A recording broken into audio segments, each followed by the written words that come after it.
maestra. Sí que sé que sin el apoyo de ustedes no se hubiera logrado lo que finalmente se perseguía, el objetivo que pretendía, que era abrumador por parte de los estudiantes, ¿verdad? Eso demuestra que también ustedes están trabajando a la par de nuestro decano, al igual que nosotros, ¿verdad? Entonces, un agradecimiento muy especial para todos ustedes, los que nos acompañaron y los que no pudieron hacerlo por alguna circunstancia, pues siempre son bienvenidos, ¿verdad? El siguiente punto, y es el que les quería hacer ver, es el tema relacionado. Ya están publicadas sus notas de primer parcial. Pues en términos generales considero que el, el 75-80% pues creo que les fue bien. Los que creo que no superaron la media, los 15 puntos, pues los insto a que estudien un poco más porque enseña que no están estudiando, y aparte de eso solo vienen a conectarse, como muchos están acá y se van y dejan por un lado lo concerniente a la charla que tenemos acá a través de la vía virtual. Sé que cuando es presencial, pues el panorama es distinto porque todos están a la vista de uno y pues tiene un poco más de control uno en cuanto a esto, pero acá es un poco complicado. Sin embargo, como ya les dije, tenemos la manera de saber quiénes son los que están conectados y quiénes no. Se les ha dicho y reiterado en varias ocasiones que tienen que encender sus cámaras. ¿Por qué? Porque esa es la única manera que tenemos para poder interactuar a través de esta plataforma, ya que pues esta semana nos corresponde eh, por la vía virtual.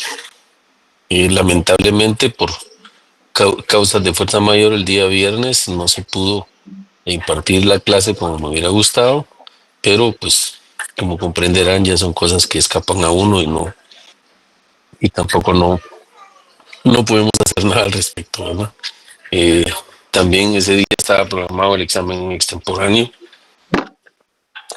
Lo tuvimos que suspender y trasladarlo para el día de hoy.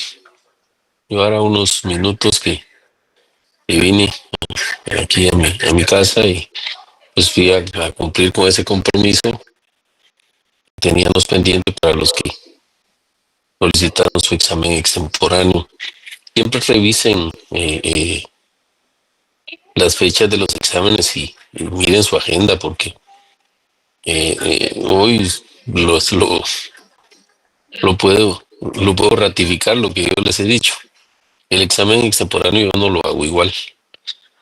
Si no, pregúntenle a los que se sometieron a examinar el día de hoy. Es totalmente distinto, ¿verdad? Porque siempre lo he dicho que no hay que ser ventajista.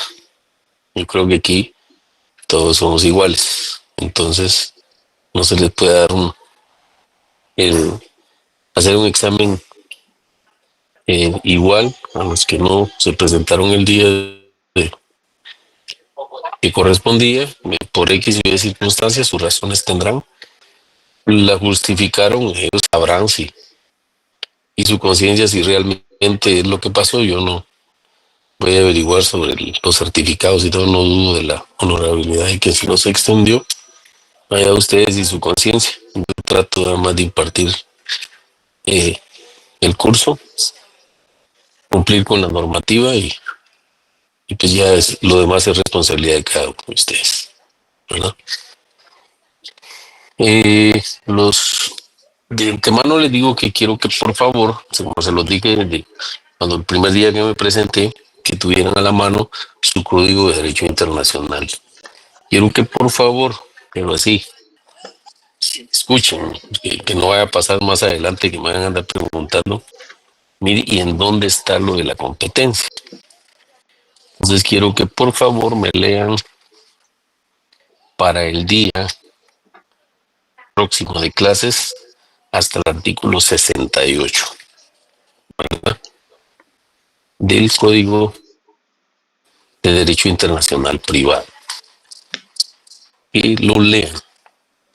Son 68 artículos, son pequeños, no son de mayor desarrollo cada uno, pues pero yo considero que con un par de buenas leídas, pero leídas a conciencia, pueden entender del por qué necesitamos conocer lo que son las normas de derecho internacional público, que son las que rigen para Guatemala a nivel del derecho internacional, ¿verdad? También en la Constitución Política necesito que por favor me lean del artículo 140 al artículo 151, ¿verdad? Pero léanlos, estudienlos y cualquier duda lo podemos aclarar el próximo día de mi clases, el tiempo lo permite. Eh, el día de mañana les voy a hacerse llegando a diapositivas de lo que concierne a el segundo parcial, eh, parte del contenido de las diapositivas que ya tenemos, y adicionalmente hay un laboratorio que quiero que lo respondan para efectos de evaluar el contenido de lo que estamos dando, ¿verdad? Y son 10 preguntas. Yo se las hago llegar mañana.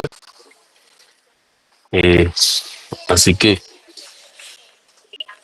entremos en materia y empecemos la clase, ¿verdad? Primero, pues el tema que nos interesa desarrollar el día de hoy es el Estado. ¿Qué concepto tenemos del Estado? Pedro Antonio, abra su micrófono y lo escucho.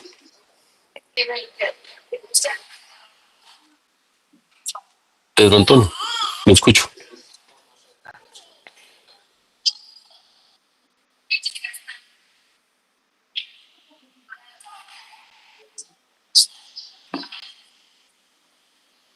No está poniendo atención. Oscar Leonel, por favor.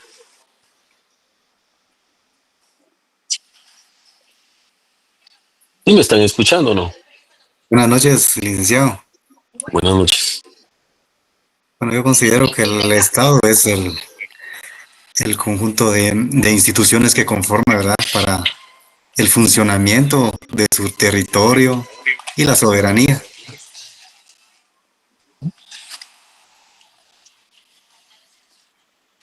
Pues Saimi Gabriela o Saimi Gabriel, no sé, está cortado. Saimi Gabriela es.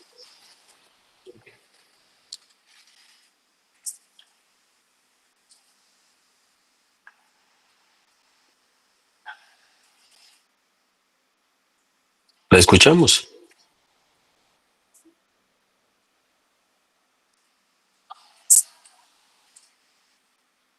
¿Y por qué no puede encender su micrófono?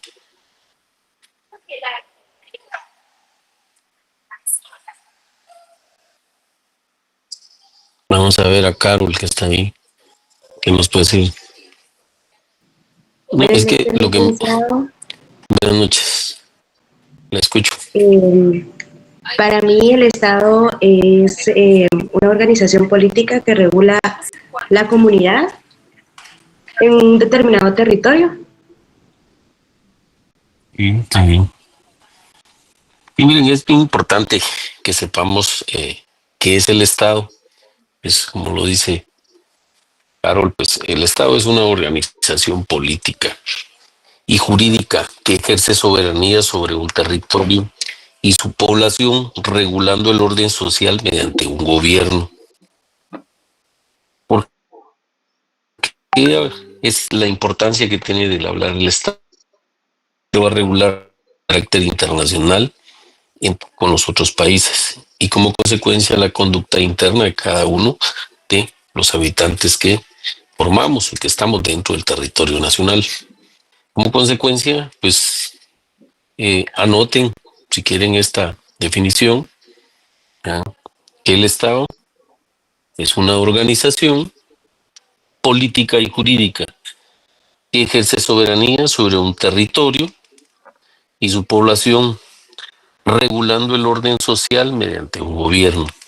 ¿Por qué les menciono estos elementos tan importantes? Porque más adelante vamos a tener que hablar de lo que son los elementos del Estado. Por eso es que me interesa sobremanera que pongan mucha atención en eso. ¿Cuáles son los elementos del Estado? Vamos a ver, Henry Vinicio.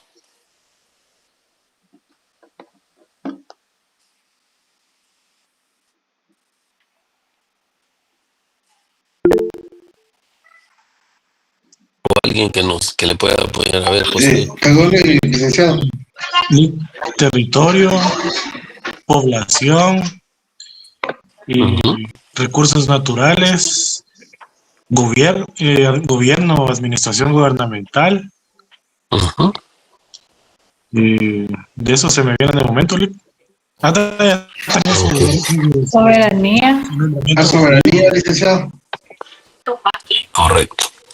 Bueno, pues entre los elementos del Estado que nos interesa y que son base fundamental para este curso es el territorio, la población, el gobierno y la soberanía. Son 4 elementos fundamentales. Ahora bien, ¿qué es el territorio? A ver, Mario Luis, ¿qué nos puede decir del territorio? Buenas noches, licenciado. Para mí el territorio es el espacio que cubre, digamos, un estado, ¿verdad? En la cual pues la sociedad se rige bajo el orden y mandato de un gobierno. Pues, sí. A ver, Pedro Antonio, a ver si esta sí nos la responde. O también tiene malo el micrófono. Buenas noches, licenciado. Buenas noches, Pedro Antonio. Para mí el territorio pues es el área geográfica en que ejerce soberanía el Estado. Correcto. Y fíjense que cuando hablamos de territorio, no es más que el espacio geográfico que está delimitado. ¿Por qué se delimita el Estado? O el territorio que. ¿Por qué está delimitado? Por fronteras, ¿Perdón? licenciado. Poder. Porque hasta ahí es donde llega el poder que él ejerce, o su soberanía que él ejerce sobre todo el territorio, hasta donde llega donde está su espacio geográfico, ¿verdad? Entonces, ¿por qué? Porque él, pues el presidente de aquí de Guatemala no puede ir a ir a ordenar o a mandar aquí a la frontera Tapachula y lugares circunvecinos que están en el territorio mexicano. Entonces, por eso es que existe una delimitación. ¿Recuerdan ustedes que cuando estuvieron recibiendo sus clases de estudios sociales, lo primero que nos enseñaron es conocer el mapa de Guatemala, ¿verdad? Que en ese entonces nos metían a puro reglazo, le decían a uno que Guatemala estaba formado por 23 departamentos. ¿Es así o no? Sí, Lick. Sí, Lick. Y hoy en día, Sí, ¿cuántos departamentos tenemos? 22. 22. ¿Y qué pasó con el 23? Sin embargo, nosotros en estudios sociales y geografía, perdón,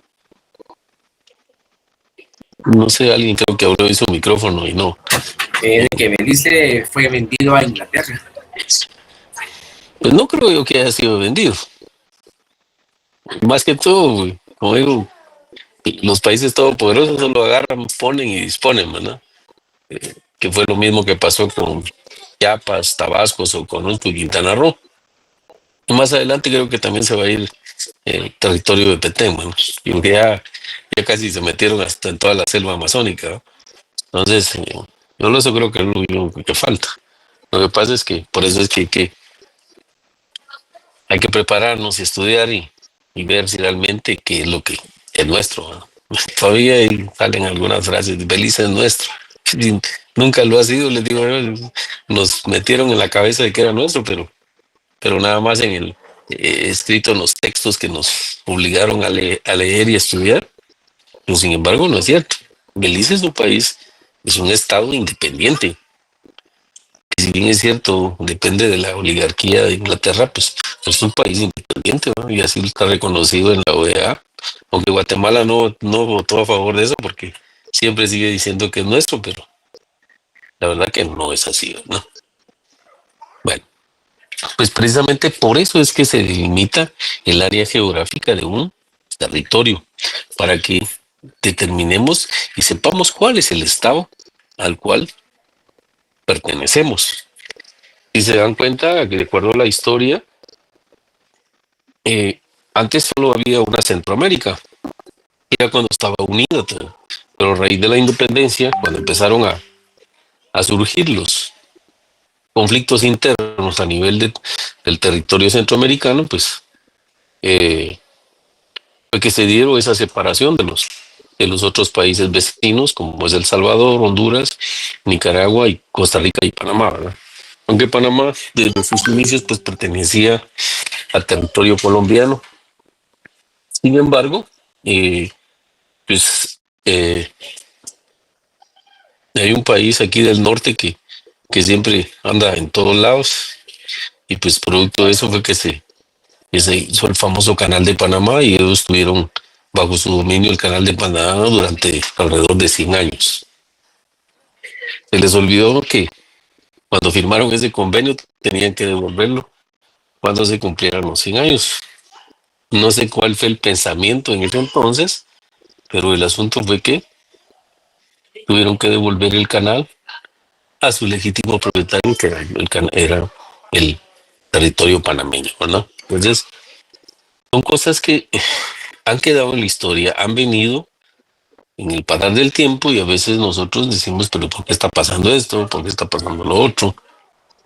Sin embargo, es producto de todas esas negociaciones. No son ventas, son negociaciones, que muchas veces son impuestas, ¿verdad? Entonces, no hay bilateralidad, sino que simplemente imposición, ¿verdad?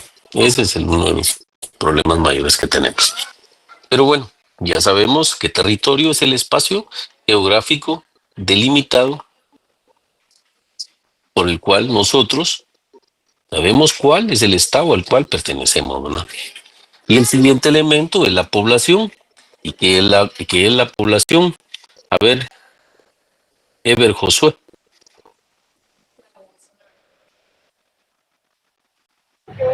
¿Qué tal, licenciado? Buenas noches. Buenas noches. La población sería como el conjunto de personas que habitan en determinado lugar, que sea un país, ciudad o pueblo, ¿verdad? Correcto. Pues la población es el conjunto, ¿verdad?, de personas que están bajo su autoridad, o sea, bajo la autoridad del Estado, ¿verdad? ¿Y qué es el gobierno? Andrea.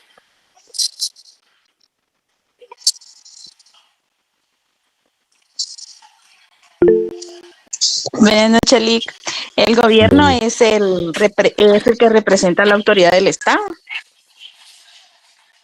Sí, pues, en términos generales y para aprendizaje podemos decir que son las instituciones que ejercen el poder en un determinado estado. ¿Y cuáles son los poderes que ejercen o las instituciones que ejercen el poder aquí en el territorio nacional? Son los tres poderes del Estado, Lick. ¿Perdón? Son los tres poderes del Estado. Es ¿Y cuáles son esos tres poderes? El poder ejecutivo, el poder legislativo y el poder judicial. Correcto. Esas tres instituciones son los que, esos tres poderes son los que ejercen el poder soberano sobre territorio nacional. Además están las otras instituciones, pues que de una u otra manera, ya sea autónomas, semiautónomas, centralizadas o descentralizadas, integran esas instituciones en general para poder ejercer el poder sobre el territorio nacional, ¿verdad?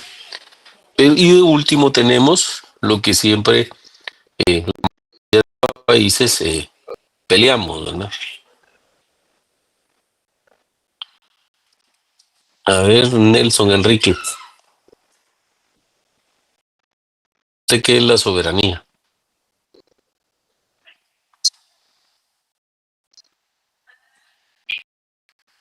Encienda su micrófono, porque ahí no le escuchamos.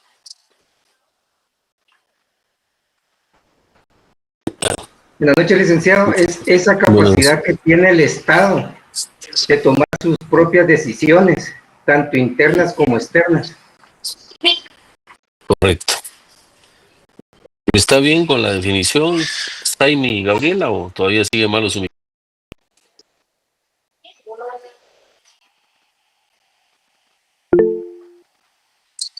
Escuchemos ahora Mélida.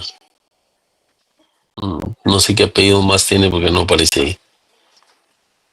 ¿Quién levantó la mano por ahí que no alcancé? Yo, licenciado, buenas noches, soy Zaira Mejía. ¿Podría ser también la soberanía el ejercicio de la autoridad de cierto territorio? Sí, lo que pasa es que, miren, pues la soberanía no es más que, como lo dijo el compañero, es la capacidad de autodeterminación que tiene cada estado para poder ejercer el dominio sobre un determinado territorio. Es lo que sucede acá, en nuestro territorio nacional, ¿va? En el caso, pues la soberanía, pues, el Estado como tal es el que, entre comillas, crea sus propias leyes, crea sus propias normas, crea sus reglamentos, sus acuerdos y finalmente, pues los publican en el diario oficial, que es el proceso que lleva a cabo todo en este caso, el organismo legislativo, que son el proceso que lleva para la ley, ¿verdad? Entonces, pero es por decisión propia del Estado, porque es la misma autodeterminación. Pues ahorita, por ejemplo, no sé si están enterados que nos llegaron a través del reglamento de tránsito que todos tenemos que tener un seguro sobre los vehículos, ¿no? Entonces, pues es una decisión que el Estado como tal, pues nos está imponiendo y que todos tenemos que acatarla, nos guste o no, haya inconformidad o no, pues tenemos que hacerlo, aunque no querramos, a menos que haya un medio recursivo que pueda frenar y suspenda provisionalmente ese reglamento que están emitiendo, ¿verdad? Entonces, esas cuestiones es lo que debemos de saber y entender para que como ustedes, en el caso de ustedes como futuros abogados, sepan qué medios o mecanismos de defensa puedan utilizar para poder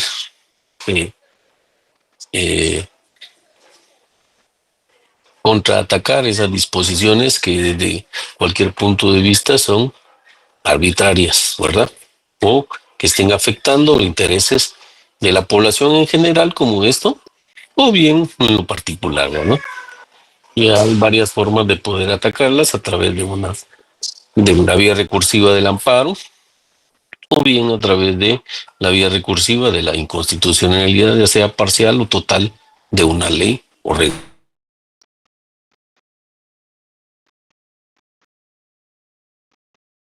Para poder frenar ese jus imperium que está haciendo valer, en este caso, el organismo ejecutivo, ¿verdad? ¿Por qué? Porque según ellos esa es la única forma de poder frenar tantas muertes, tantos accidentes que hay hoy en día, producto de negligencia, impericia, a lo que ustedes le quieran llamar, de los que manejamos vehículos, ¿verdad? Sin embargo, creo que se han olvidado de algo más importante, que el Estado como tal es el obligado a proporcionar el servicio de transporte a toda la población. De eso se olvidaron, pero sin embargo sí nos están obligando a los que tenemos vehículo, ya sea automotriz o motocicleta, a que compremos un seguro. No sé si tuvieron oportunidad ustedes algunos días de poderlo ver, si no háganlo y se van a dar cuenta que dice que ese seguro debe, dentro de las sanciones que están a imponer, multas, e inclusive la reparación digna que conocemos en el derecho penal de los daños y perjuicios hasta un monto de 200 salarios. Ya se imaginan ustedes, multipliquen el salario mínimo por 200, ¿qué cantidad estamos hablando? O sea, que me perdonen, pero no estamos en la capacidad para... Y el seguro, pues obvio, sobre eso nos va a querer cobrar la póliza, la fianza de cumplimiento por un periodo de un año y luego renovables, un término se van a... Los seguros normalmente los hacen por un año, ¿verdad? Si el siniestro, pues automáticamente después no le quieren cubrir a uno el seguro y le ponen cualquier obstáculo para poder pagar, ¿no? Lo digo conozco mucho sobre el tema de seguros y sé de los aspectos que muchas veces tratan de cumplir la obligación que tienen de pagarle y de cubrir los siniestros. En la práctica forense se da mucho eso, ¿verdad? Que normalmente el asegurado promueve a través del juicio sumario el pago, el incumplimiento de la fianza de la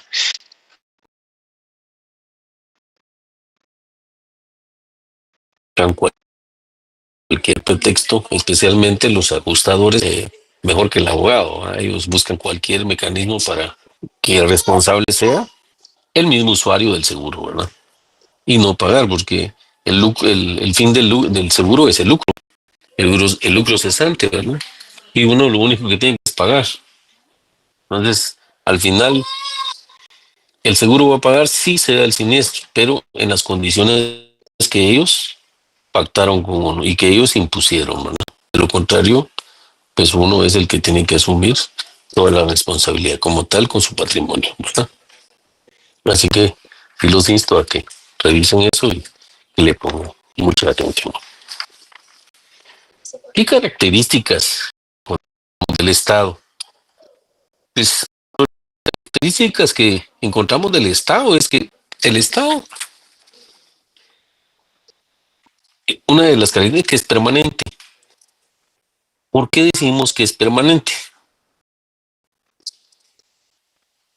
Porque no depende de un gobernante, ¿verdad? Positivo, que es el ejemplo que les acabo de mencionar, porque impone normas, ¿verdad? Cuando hablo de normas, me refiero a todo el sentido genérico del jus imperium que hace valer el Estado a través de la emisión de leyes, reglamentos y disposiciones gubernamentales, como en este caso, verbigracia, el reglamento que nos están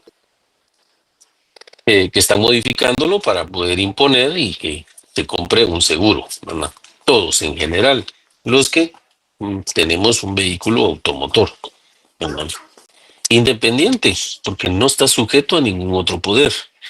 Y si bien es cierto, en nuestra sociedad, en nuestro Estado, existen 3 poderes del Estado, lo es también que ninguno está bajo la orden o dependencia del otro, porque eso sí se cuida, ¿no? La ley le digo de que sea respetado en cuanto al tema, porque la norma jerárquica así lo establece, y cada quien es independiente en su funcionamiento. El único que a veces, y que normalmente es el que, como decimos en los que conocemos algo de derecho penal, la última ratio es la Corte de Constitucionalidad, ¿no? Cuando miramos que el Estado, los organismos del Estado, están tratando de imponer normas que son de carácter violatorios a la Constitución, a las leyes ordinarias o al buen uso y costumbre de los guatemaltecos, pues utilizamos la vía recursiva del amparo o en su caso la inconstitucionalidad en caso concreto o de una norma.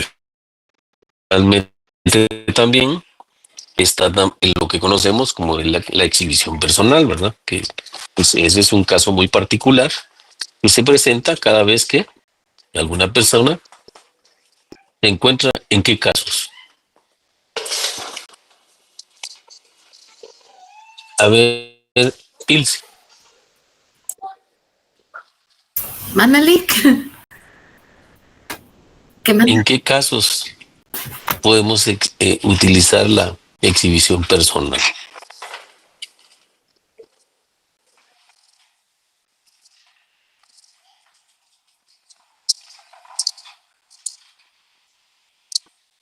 ¿O para efectos de qué utilizamos de nuestro como abogados, de nuestro cliente, en qué casos utilizamos la exhibición personal? Cuando nos presentamos personalmente ante una autoridad LIC, cuando pedimos que nos presente, cuando hay una detención por parte de la policía y pedimos una exhibición personal para saber cómo está esa persona que la detuvieron. Y cuando consideramos que la persona está sufriendo vejámenes, ¿no? O es detenida ilegalmente. Normalmente les digo, muchas de las exhibiciones personales, si pueden revisar las estadísticas del organismo judicial, la mayoría de exhibiciones personales hoy en día son declaradas improcedentes. ¿Por qué? Porque no se da el supuesto que se alega dentro de la exhibición personal, que la persona se encuentra sufriendo vejámenes. Normalmente el que está preso siempre va a decir que está sufriendo vejámenes. ¿Vejámenes por qué? Porque lo ponen a trabajar dentro del interno o porque pues le están exigiendo la cuota que debe pagar adentro, pero eso es difícil de probar. ¿Cómo prueba que efectivamente le están pidiendo esa extorsión, esa suma de dinero adentro de lo interno? Y a veces son los internos los que le dicen, bueno, pagas o si no, te toca lavar baños o te toca cualquier cosa. Entonces, esas son las cosas que a veces denuncian, pero también hay personas que se encuentran guardando prisión y argumentan de que están sufriendo vejámenes porque no les permiten las visitas conyugales, que porque no les dan buena comida, porque no les dan buenos tratos, etcétera. Un montón de argumentos. Y otros porque dicen que están recibiendo golpizas adentro o están amenazados de muerte adentro. Entonces, todas esas cuestiones son las que se alegan a través de esos medios de impugnación que están garantizados pues dentro de la Constitución política como garantías individuales, ¿verdad? Entonces, y adicionalmente,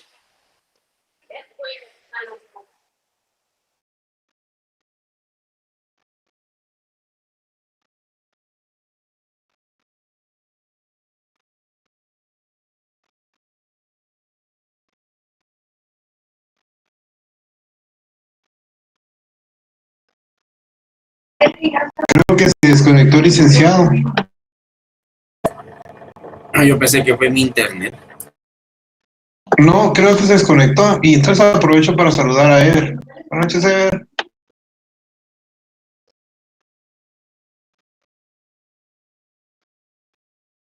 Buenas noches, amigo Ever.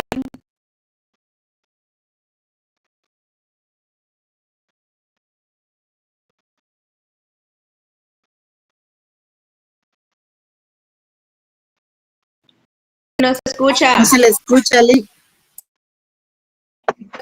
¿Tiene apagado su micrófono? ahí está. ¿Ahora sí? Sí. Ok. Como les decía, el otro elemento, otra característica del Estado es, estábamos hablando del independiente, que no está sujeto a ningún otro poder.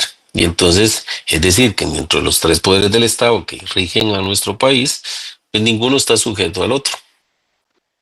Y el otro, otra característica que tiene es la organización, que está organizado. ¿Por qué decimos que está organizado? Porque tiene una estructura jurídica y administrativa.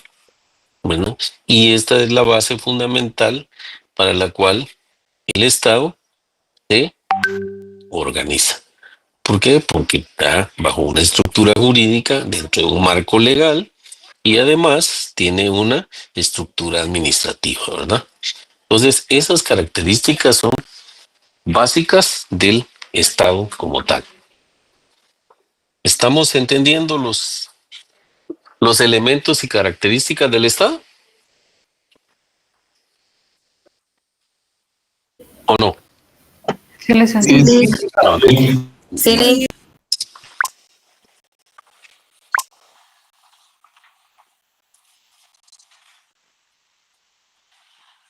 Continuando con el tema de los elementos del Estado. Dentro de los elementos del Estado encontramos también la clasificación de los estados unitarios y federales. Adicionalmente están las monarquías y las repúblicas. Bueno, como ya vimos y dimos la definición y el concepto de lo que es el Estado, que el Estado es una ciencia política que se refiere a la organización política y jurídica de una comunidad, y que los estados se clasifican según su forma de gobierno, su organización territorial y su relación con el derecho. Acabamos de ver que los elementos del Estado está la población, que la población es el conjunto de personas que habitan en el territorio del Estado y que es uno de los elementos más esenciales, ya que sin las personas no habría un Estado, ¿ya? Vimos también el tema de el territorio y la demografía. Tenemos una diversidad cultural, derechos y deberes de los ciudadanos. Otro, territorio y soberanía. El territorio es el área geográfica delimitada y la soberanía es la capacidad del Estado de tomar decisiones de manera independiente, tanto internas como externas. ¿Cómo se clasifican los estados? Pues los estados pueden clasificarse de varias maneras.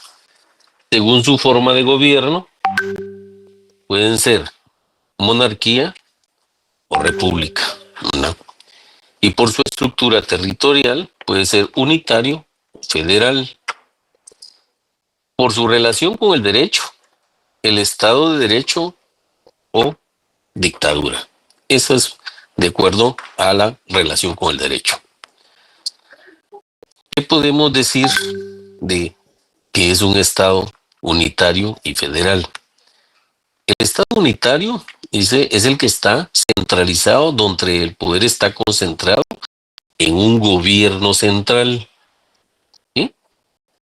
Y el Estado federal es el sistema de gobierno donde los territorios tienen autonomía y un gobierno central que los une.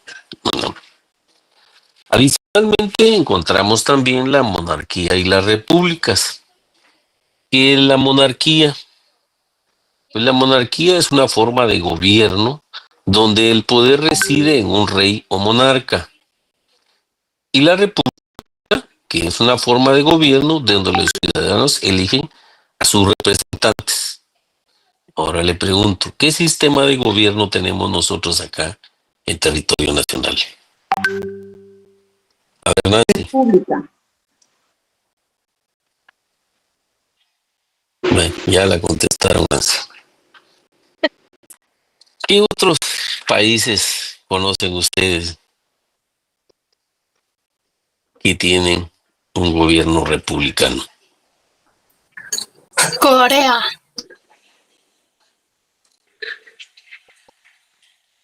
Corea. ¿Qué otros países conocen?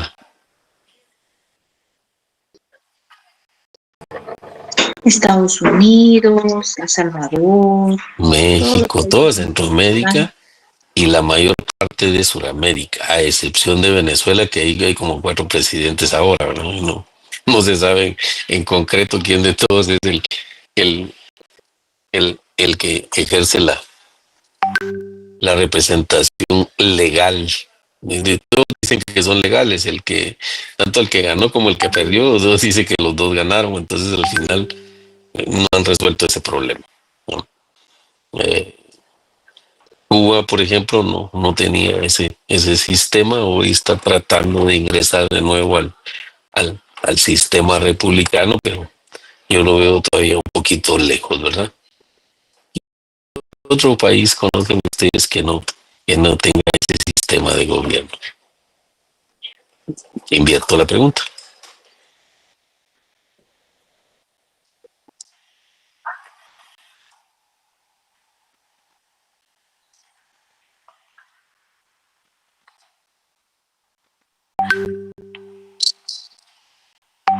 Corea del Norte podría ser. También está Reino Unido, licenciado. Sí, porque pero es monarquía. Ahí es monarquía y la reina Isabel es la que manda y es un sistema monárquico, igual que España, pues es una monarquía, tiene igual que Francia, Jordania, licenciado. es un rey. Francia es republicano, ¿verdad? China. Rusia también. Rusia, Alemania, la mayoría hoy en día de países pues están bajo la bandera de que son republicanos. Sin embargo, ya les mencioné estos países que tienen una monarquía, que ya son pocas las que va quedando, ¿verdad? El otro es Bélgica, ¿verdad? Países Bajos, y otros por ahí que se me escapan, ¿verdad? Como comentaba, el Estado federal es el sistema de gobierno donde los territorios tienen una autonomía y un gobierno central que los une. Pero también tenemos lo que estábamos hablando, las monarquías repúblicas. Y en la monarquía dice la forma de gobierno donde el poder reside en un rey o monarca. En cambio, en la república, la forma de gobierno donde los ciudadanos eligen a sus representantes. En el caso nuestro, pues nosotros hemos, del año 1985 para acá, pues hemos ese sistema republicano y así es nuestra constitución política de la república. Sí que somos un país republicano, ¿verdad? Democrático. ¿Por qué? Porque nosotros de viva voz, a través del voto que emitimos cuando hacen la convocatoria, pues elegimos a nuestras autoridades, ¿verdad? Que a pesar de que tenemos hoy en día tenemos un presidente que primero va a pedir permiso a otros lados para ver qué es lo que va a hacer acá, pues esos son otros 10 pesos. Pero nuestra constitución establece que nuestro gobierno es republicano, ¿verdad? Y entonces tenemos que tener bien claro que en la monarquía el poder lo ejerce el rey, monarca, y en el sistema republicano la forma de gobierno lo eligen nosotros los ciudadanos, ¿verdad? Que nosotros somos los que elegimos a nuestros representantes, ¿verdad? Pues como conclusión podemos decir que los elementos del Estado, población, territorio y soberanía, son fundamentales, básicos para la existencia del Estado. Pues el ente más importante o el elemento más importante dentro de los mismos es la población. La población, sin la población, el Estado no puede existir, ¿verdad? Venga. ¿Por qué? Tal vez se apaga y cierra su micrófono la persona que lo tiene ahí abierto, por favor, que nos interrumpe a todos acá. ¿Sí? Por favor. Eso podemos sacar como conclusión lo referente a los elementos del Estado, ¿verdad? Pero también nos interesa saber cuáles son los sujetos del derecho internacional público, ¿verdad? Y para poder hablar de los sujetos del derecho internacional público, pues tenemos que basar en la definición o descripción que se ha dado por parte de las escuelas. Y una de las escuelas que, como decimos, es la clásica, que es la más antigua, sostiene que solamente los estados son sujetos del derecho internacional público. Pero también tenemos la escuela positivista. Esta sostiene que el único sujeto de derecho internacional público es el individuo. ¿Por qué? Dice, porque el Estado es una ficción del derecho. Y B, dice, el Estado actúa por medio de agrupaciones sociales que a su vez están formados por individuos. Y un tercer elemento que le agrega esta escuela, dice, el receptor final del derecho en todas sus manifestaciones es el individuo. Por eso les digo que uno de los elementos básicos dentro de un Estado es la población, ¿verdad? Pero también tenemos en contraproposición tanto la escuela clásica como la escuela positivista, la escuela contemporánea o ecléctica. ¿Por qué hablamos de la escuela contemporánea o ecléctica? Porque esta toma elementos de la escuela y elementos de la escuela positivista. Y para los de la escuela clásica, para la escuela contemporánea o ecléctica, al combinar las dos tendencias anteriores y ajustándose a la realidad de la práctica jurídica internacional contemporánea, se sostiene que el Estado es el sujeto más importante del derecho internacional público. Pero también son los organismos internacionales intergubernamentales y, en casos bien determinados, los individuos. De acuerdo a esta escuela, toma en cuenta al Estado como tal, porque dice que el Estado es el más importante del derecho internacional. Sin embargo, menciona también a los organismos internacionales y también determinados, dice, los individuos. Es decir, que toma tres elementos importantes tanto de la escuela clásica como de la escuela positivista. Ahora bien, ¿cómo podemos identificar estos sujetos? A la luz de la práctica internacional o práctica forense, como ustedes le pudieran llamar, contemporánea, podemos clasificar los sujetos del derecho internacional público con las siguientes formas. Hay sujetos de derecho, que son aquellos a quienes el derecho internacional concede un derecho de acción ante un tribunal internacional. Es decir, que cuando una persona se ve afectada en el territorio extranjero, pues tiene toda la libertad de poder acudir a cualquier internacional que esté dentro del territorio donde él se encuentra a presentar su denuncia, ¿verdad?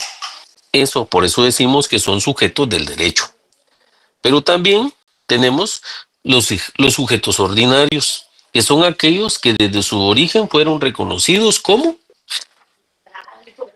tales y cuyo origen se remonta bastante lejos, por ejemplo, a los países de Italia, España, Gran Bretaña, Francia, etcétera, y sujetos admitidos. Son aquellos que la comunidad internacional admitió como tales posteriormente. Por ejemplo, tenemos los casos de Cuba, Panamá y todas las colonias que recientemente obtuvieron su independencia. Incluíamos ahí el territorio de Belice, ¿verdad? Y otros países que ya se han separado últimamente. En el caso de Ucrania, es otro de los pleitos que tiene ahorita Rusia, porque la Unión Soviética, o como se conocía anteriormente, la URSS, Unión de Repúblicas Socialistas Soviéticas, pues era la más grande a nivel mundial, en toda la esfera global. Sin embargo, a raíz de la globalización empezaron a hacer ciertos cambios y buscaron su independencia. Es lo que pasa ahora hoy en día con el territorio de Ucrania, y que pues lamentablemente está, ¿verdad? Que cese, y pues qué bueno porque son muchas personas humanas, seres individuales que han estado metidos en ese fuego cruzado de ambos países, y al final pues lo único que se consigue como consecuencia es la muerte de ellos, ¿verdad? Y entonces creo que eso no es bueno para la sociedad ni para ningún país, que los países se mantengan en guerra, ¿verdad? Pero como les digo, siempre aquí prevalece la ley del poder del más poderoso, pues ahí están las consecuencias, ¿verdad? Pero también tenemos los sujetos activos, y estos son aquellos que no solo tienen derechos y obligaciones, sino cooperan en la creación de la fuente de derechos y obligaciones, es decir, en la creación del derecho internacional.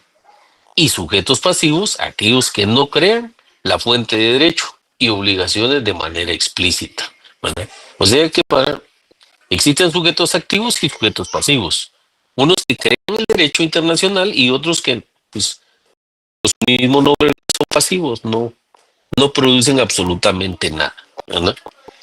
Pero también están los sujetos permanentes, y estos son aquellos cuya vida es constante, son sujetos transitorios, aquellos cuya situación jurídica internacional es temporal, tiene vida mientras dura una situación o bien se les da una existencia temporal. Por ejemplo, los grupos beligerantes y los grupos insurgentes.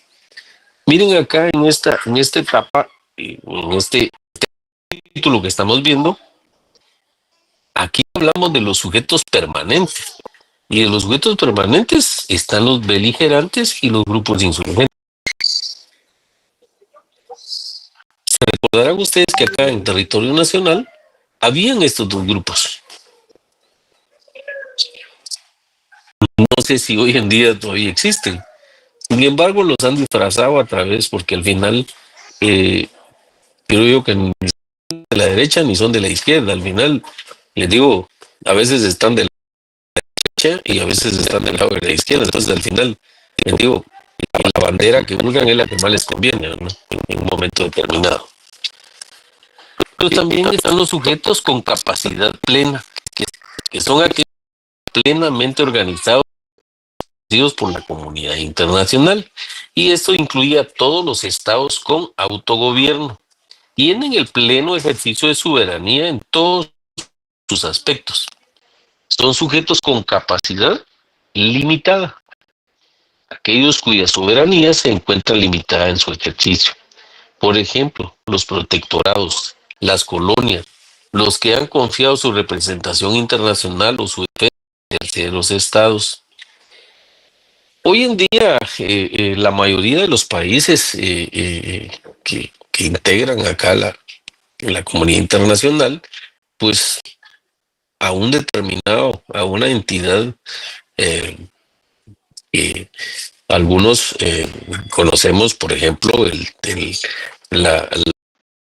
famoso Pacto de San José que conocemos, pero sin embargo es una corte internacional que es la encargada de juzgar ciertas conductas de los estados y que de una manera voluntaria, porque surgió todo el proceso, pues han sido ratificados y por lo tanto son ley para nuestro país. Hablo en el caso de nosotros los guatemaltecos, que muchas veces se acude a la Corte Interamericana precisamente para denunciar ciertos actos del Estado como tal, acusado a personas individuales.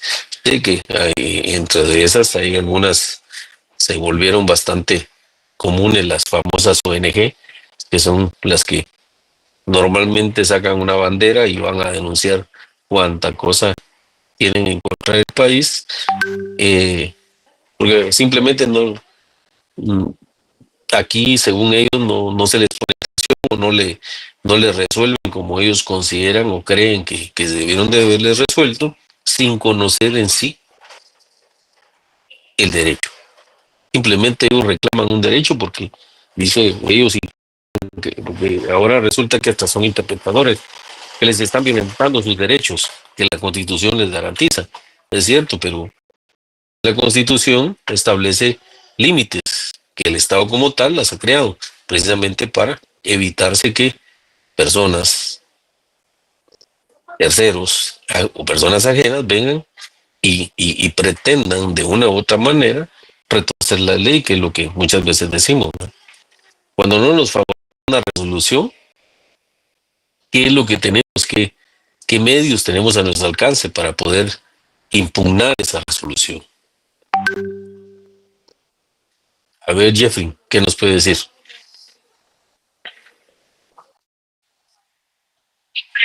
No creo que Jeffrey no está conectado, Jeffrey. ¿Qué nos puede? Lo escucho, Jeffrey.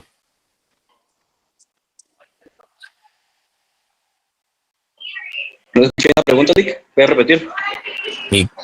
¿Está poniendo atención en lo que yo pregunté o no? Sí, listo, está tomando agua. Bueno, ¿qué medios de impugnación utilizaría como abogado de una resolución que no le es favorable a usted? ¿Una apelación? Ujú. ¿Y usted qué opina, Marlon?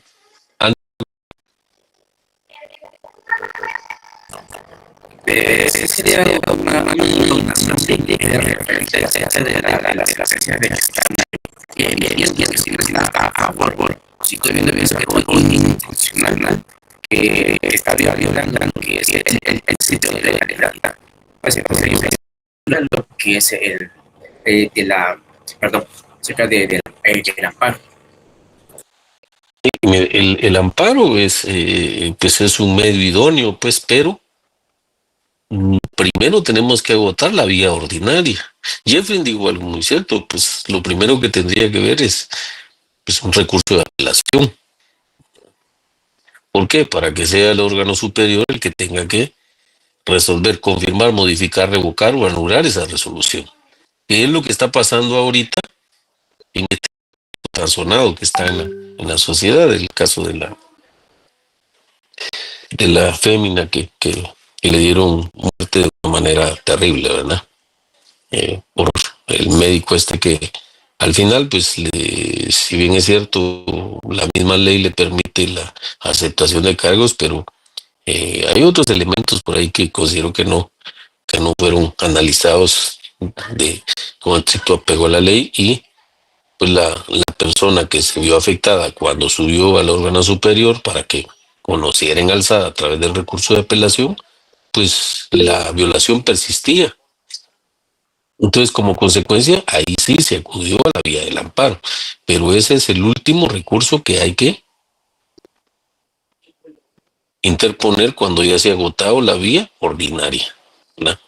No podemos, salvo cuando el caso sea irreparable, que sea el caso de la que sea irreparable y que la persona se encuentre en un estado de ¿cómo se llama? De indefensión propiamente dicho, ¿verdad? Ahí sí podemos acudir a un amparo, que no es necesario agotar la vía ordinaria. ¿Por qué? Como resultado de esa resolución que le es desfavorable, por ejemplo, que se esté ordenando la pena de muerte en contra de la persona, pues entonces sí, en la vía recursiva es el amparo.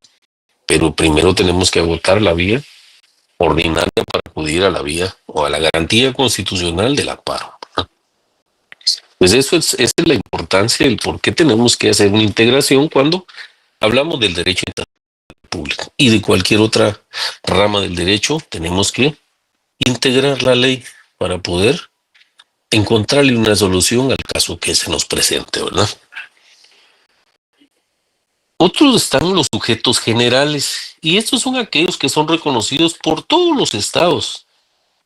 Y también dentro de estos sujetos generales están los sujetos particulares, y son aquellos que no son reconocidos por los estados, aquellos con autogobierno parcial, por ejemplo, los territorios bajo fiducia, bajo tutela, bajo mandato, bajo la protección de las Naciones Unidas. Estos son los famosos estados o sujetos particulares. Pero también tenemos los sujetos aparentes, y son aquellos cuya situación jurídica no es clara desde el punto de vista de la soberanía, más que de todo debido a sus fines. Por ejemplo, el Vaticano es un sujeto aparente, ¿verdad? Pero también tenemos los sujetos reales, que son aquellos que son aceptados sin discusión. En el caso de las monarquías mencionados, que son reales, ¿verdad? Los reyes. Y la clasificación anterior responde a diferentes consideraciones. Y eso sí podemos decirlo así, el mismo sujeto visto desde diferentes ángulos. Si se dan cuenta, en todas las definiciones que dimos de los sujetos, siempre nos referimos a la persona individual como tal. Es así como la población como tal es la base fundamental de los sujetos del derecho internacional, ¿verdad? Y luego tenemos los estados propiamente dicho.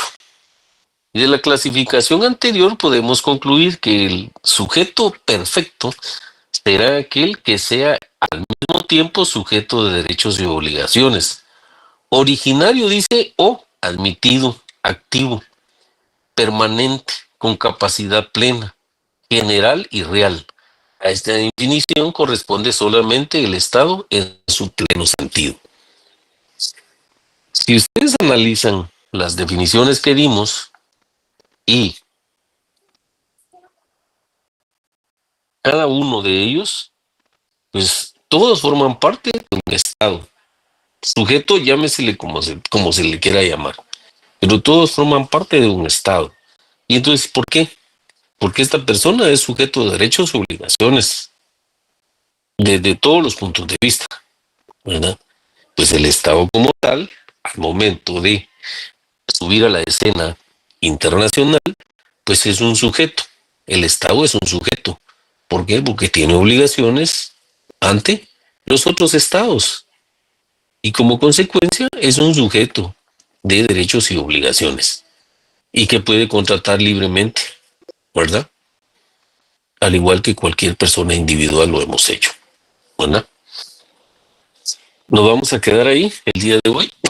Por favor, quiero que me estudien esos artículos que ya les mencioné para el próximo día de clases, ¿verdad? Que es el día viernes, que afortunadamente es virtual, porque si no, nos vuelven a frenar los encapuchados con cerrar los salones, ¿verdad? Que tengan buena noche, feliz descanso. Gracias. Feliz noche.